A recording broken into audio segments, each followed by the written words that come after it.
हर हर महादेव। जय श्री कृष्णा। प्रिय दर्शक बंधु, एक बार पुनः स्वागत है आप सभी मित्रों का आपके अपने चैनल दर्पण ज्ञान गागर यूट्यूब चैनल में। प्रिय दोस्तों, आज आपके लिए बहुत ही ज्ञानवर्धक व मोटिवेशनल कहानी लेकर के हम उपस्थित हुए हैं। आज की हमारी कहानी है माता पार्वती ने किए भगवान शिव से 3 प्रश्न। नंबर 1, मनुष्य सुखी और धनवान कैसे होता है। नंबर 2, कर्ज में डूबा मनुष्य कर्ज मुक्त कैसे होता है। नंबर 3, लक्ष्मी जी को प्रसन्न कैसे किया जा सकता है। तो प्रिय दर्शक बंधुओं, वीडियो शुरू करने से पहले मेरा आपसे विनम्र निवेदन है, यदि आपने अभी तक हमारे चैनल दर्पण ज्ञान गागर यूट्यूब चैनल के लिए सब्सक्राइब नहीं किया है तो प्लीज अभी सब्सक्राइब कर लें, वीडियो को लाइक करें, अच्छे कमेंट करें, बेल आइकन प्रेस कर लें ताकि हर आने वाली वीडियो की नोटिफिकेशन सबसे पहले आपको प्राप्त हो सके और प्रिय दर्शक बंधुओं आप उसका लाभ उठा सकें। तो बने रहें बिना स्किप किए हमारी इस वीडियो के अंत तक। प्रिय दर्शक बंधुओं, एक समय की बात है जब भगवान भोलेनाथ माता पार्वती के साथ जग भ्रमण कर रहे थे।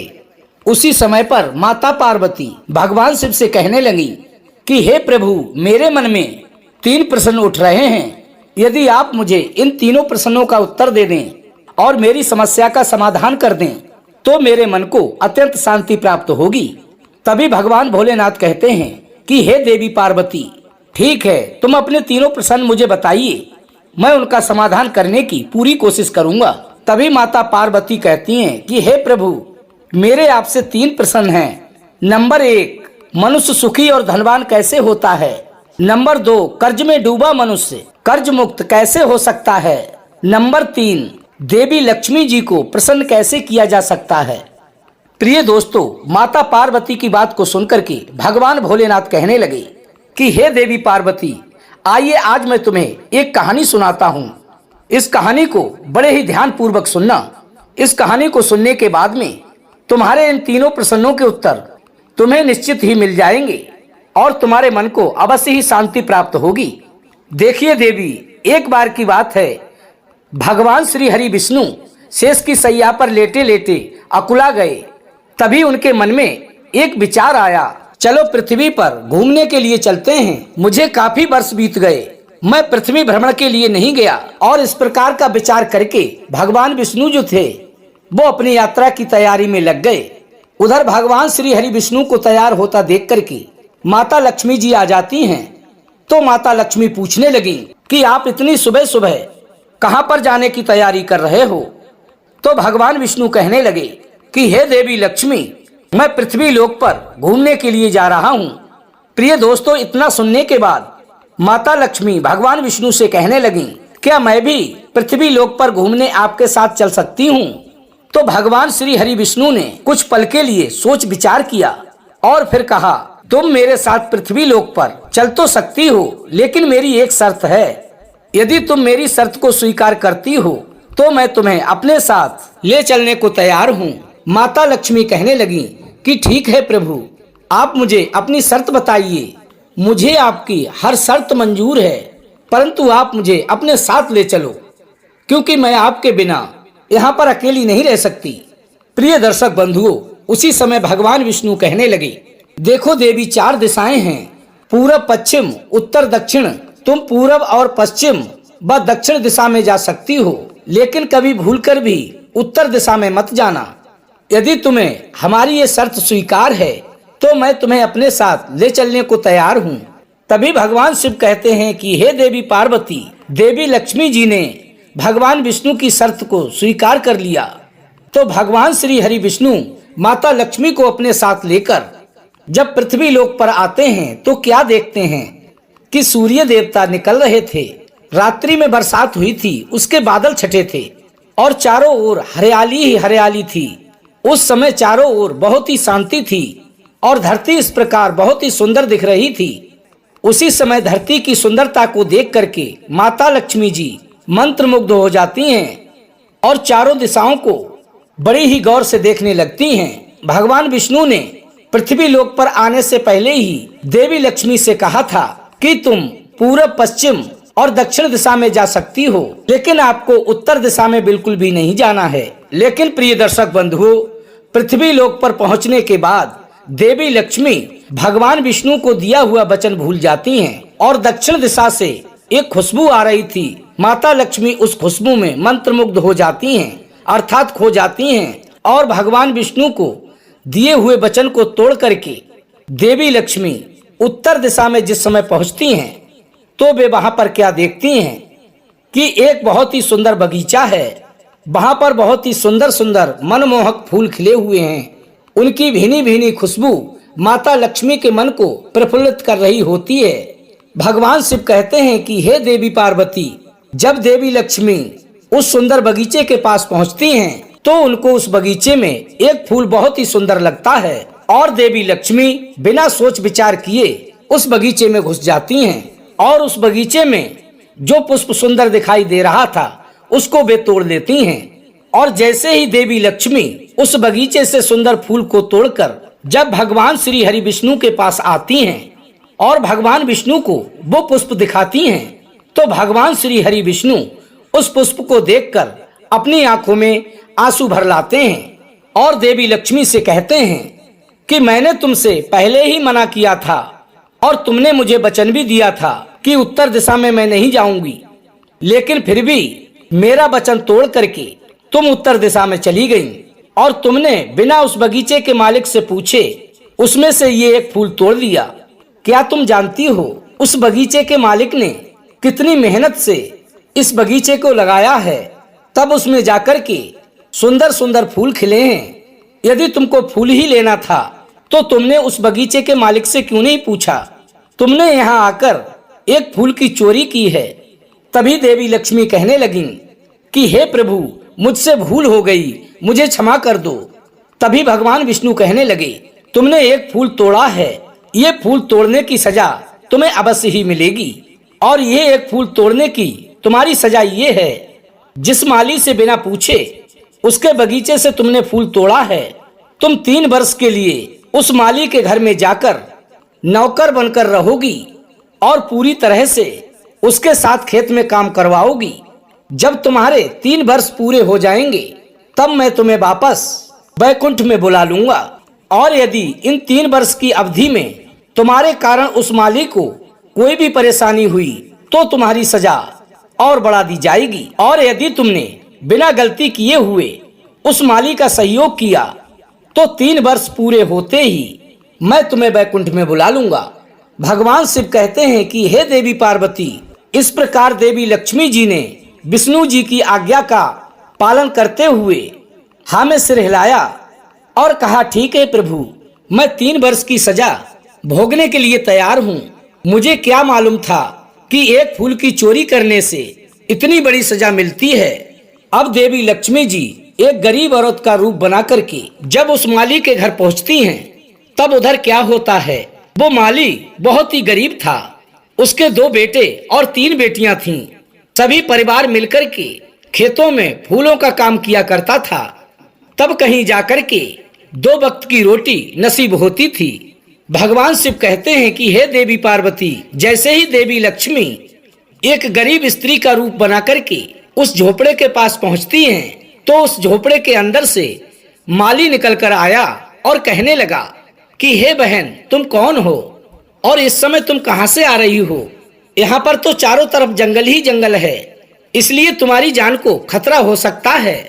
तो देवी लक्ष्मी कहने लगी, मैं एक निर्धन औरत हूँ, अत्यंत गरीब हूँ, मेरी देखभाल करने वाला कोई भी नहीं है और मैंने कई दिनों से भोजन भी नहीं किया है।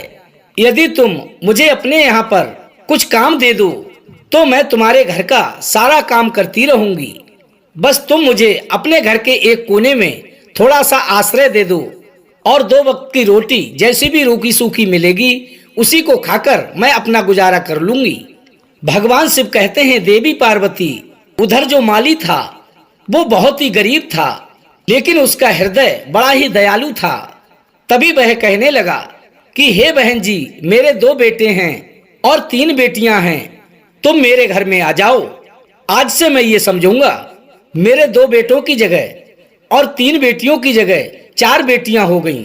जो मेरे 2 बेटे 3 बेटियां खाएं वही तुम भी खाना, और जब तक तुम्हारा मन करे तब तक तुम हमारी इस झोपड़ी में रह सकती हो। प्रभु ने मुझे 3 बेटियां दी हैं। यदि इन 3 की जगह 4 बेटियां होती तो भी तो मुझे गुजारा करना होता, इनका भरण पोषण करना होता। अब मैं आज से यही समझूंगा कि मेरी 3 नहीं 4 बेटियां हैं।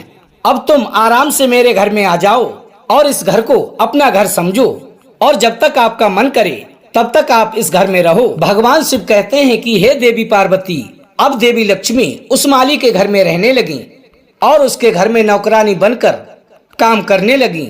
जब खेतों में माली जाता था तो लक्ष्मी जी उसके साथ खेतों में काम करने जाती थीं। जिस दिन लक्ष्मी जी पहली बार खेतों में पहुंची और जब लौटकर घर वापस आईं, तो वो माली कहने लगा कि हे बेटी, तुम काम मत किया करो, जितना भी काम है हम सभी मिलकर कर लिया करेंगे। तुम्हारा इस प्रकार काम करना मुझे बिल्कुल भी अच्छा नहीं लगता, क्योंकि तुम हमारी मेहमान हो। तुम तो आराम से हमारे इस टूटे फूटे घर में रहो। हो सकता है तुमने कभी भी खेतों में काम ना किया हो, और इस प्रकार खेतों में काम करके तुम्हारे शरीर में दर्द होने लगेगा। तभी देवी लक्ष्मी कहने लगी, नहीं, कोई बात नहीं है, मैं आपके साथ में मेहनत करूंगी, धीरे धीरे मुझे काम करने की आदत भी पड़ जाएगी। तभी भगवान शिव कहते हैं, देवी पार्वती, पहले दिन लक्ष्मी जी ने जब माली के साथ में खेतों में काम किया और दूसरे दिन जब माली ने खेतों में से फूल तोड़े, तो पहले खेतों में 1 डलिया फूल निकलते थे, अब उसी खेत में 15-20 डलियां फूल निकले, जिसको देख करके माली की खुशी का ठिकाना नहीं रहा और कहने लगा कि मेरे घर में मेरी बेटी के आने से मेरे घर की खुशियां बढ़ गईं। आज हमारे फूलों में बहुत अच्छी वृद्धि हुई है। और जब वो माली फूलों को लेकर के बाजार में बेचने के लिए जाता है, तो क्या देखता है, जो फूलों का भाव था वो भी खूब बढ़ गया था। और इस प्रकार से माली को जहां पर कम बचत होती थी, उस दिन से माली को चौगनी बचत होने लगी। अब तो वो माली अत्यंत खुश होने लगा।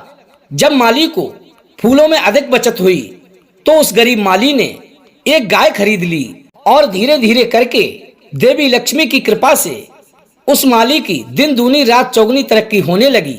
अब धीरे धीरे माली ने थोड़ी सी जमीन भी खरीद ली, और फिर माली, उसका परिवार जो कि फटे पुराने कपड़े पहनता था, उसने सभी के लिए बहुत ही अच्छे कपड़े बनवा दिए।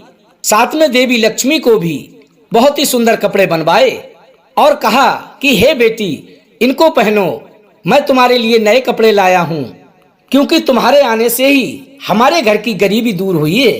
अब हमारी फूलों की खेती में अत्यधिक बचत होने लगी है, इसलिए हे बेटी, अब तुम इस घर को छोड़ करके कभी भी मत जाना। भगवान शिव कहते हैं, देवी पार्वती, अब तो समय धीरे धीरे और गुजर गया, तो उस माली ने अपना पक्का घर बनवा लिया और एक दिन पूरे परिवार के लिए गहने बनवा कर लाया, और उसने देवी लक्ष्मी को भी सुंदर से गहने लाकर दिए और कहा कि हे बेटी, अब मेरी 4 बेटियां जब गहने पहनेंगी तो मुझे अत्यंत खुशी होगी, क्योंकि मैं एक एक रोटी को तरसता था, और जिस दिन से बेटी तुम मेरे घर में आई हो, मेरे घर में बरकत होने लगी है, अर्थात तुम्हारे आने से मेरे घर में धन संपदा आने लगी है, सुख समृद्धि बढ़ने लगी है। इसलिए अब तुम इस घर को छोड़ करके कभी भी मत जाना, क्योंकि अब रूखी सूखी रोटी तुमको खाने को यहाँ नहीं मिलेगी। भगवान शिव कहते हैं, पार्वती, वो माली कहता है, मेरे घर में बेटी के रूप में मेरी किस्मत आ गई है, स्वयं देवी लक्ष्मी आ गई हैं। इस प्रकार देवी लक्ष्मी को नौकरानी के रूप में उस माली के घर में कार्य करते करते जब 3 वर्ष पूरे हो जाते हैं, तो 3 साल की अवधि पूरी होते ही लक्ष्मी जी खेतों से काम बंद करके और उस माली से कहती हैं, अब मुझे अपने घर जाना है, अब तुम मुझे आज्ञा दो। तब वो माली कहता है, कोई बात नहीं बेटी, तुम घर जाओ, आराम से खाना खाना, आराम करना, और मैं भी घर ही आ रहा हूँ।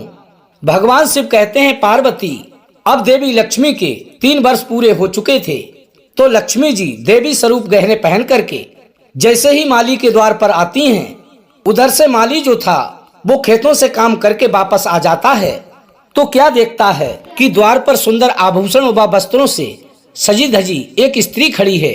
अब जैसे ही वो माली उनके पास आकर देखता है, तो अपने मन में सोचता है, ये तो मेरी वही बेटी है, इसका रूप तो बदल गया। अब मैं समझा ये तो स्वयं माता लक्ष्मी हैं।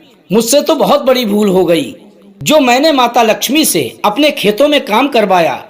भगवान शिव कहते हैं, देवी पार्वती, जिस समय माली का पूरा परिवार द्वार पर आता है और देवी स्वरूप गहने पहने हुए माता लक्ष्मी को देखता है तो उसका पूरा परिवार व माली हैरान हो जाता है और उसका पूरा परिवार माता लक्ष्मी के चरणों में गिर जाता है और दोनों हाथ जोड़कर माफी मांगता है कि हे माँ, मुझे क्षमा कर दो, मैंने अनजाने में आपसे घर व खेतों में काम करवाया।